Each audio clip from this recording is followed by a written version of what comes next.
জীবনের ঝুঁকি নিয়ে সমুদ্রে নৌকার উপর চড়ে বসে, তারপরে কোনো একটা ঢেউ এসে তাদেরকে সমুদ্রের পেটে হজম করে ফেলে। আর কেউ ভাগ্যবশত চলতে চলতে দুলতে দুলতে কোন সুরত যেখানে গিয়ে পৌঁছতে চায় সেই বন্দরে ভিড়ে। ওখানে ভিড়ার পর কারো জায়গা হয় কারাগারে, আর কারো জায়গা হয় বনে জঙ্গলে।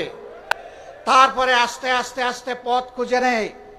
সেই সমস্ত লোকেরা যখন একটু কাজকর্ম করে, তখন বিদেশের মাটিতে প্রাসাদ গড়ার চিন্তা করে না।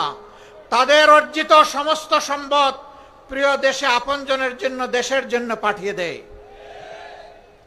হ্যাঁ, বৈধ পথে অনেক শ্রমিক যান, তারা যাওয়ার পথেই দালালদের খপ্পরে পড়েন, সিন্ডিকেটের খপ্পরে পড়েন। যে টাকা দিয়ে পাশের দেশের দেশসমূহের লোকেরা যায়, তার চাইতে 3 গুণ 4 গুণ ওই দালালদেরকে দিয়ে তাদেরকে বিদেশে যেতে হয়। তখন তারা সেই টাকাটাও পুষাতে পারে না, তাদেরকে মানবেতর জীবনযাপন করতে হয়। 2-4টা দেশে যাওয়ার সুযোগ হয়েছে, দেখার সুযোগ হয়েছে। তারা 3টা শিফটে 1টা সিট ভাগাভাগি করে ঘুমায়। সেই সিটের প্রস্থ হচ্ছে 2.5 হাত।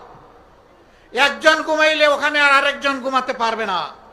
একজনের ঘুম না ভাগলে আরেকজনকে অপেক্ষা করতে হবে দাঁড়িয়ে দাঁড়িয়ে। তাদের মুখের গ্রাস তারা স্যাক্রিফাইস করে দেশে টাকা পাঠায়।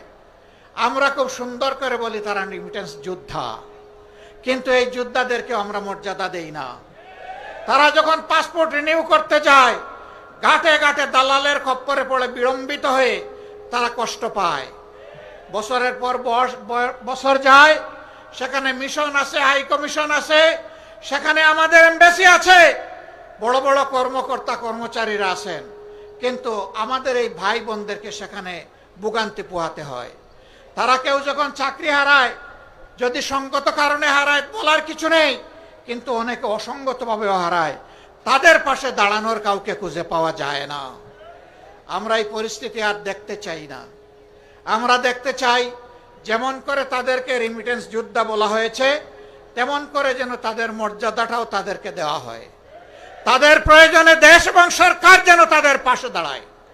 যদি ওই সমস্ত এমবাসি এই কাজ না করতে পারে, ওখানে এমবাসি থাকারই কোনো প্রয়োজন নেই। এমবাসি কার জন্যে?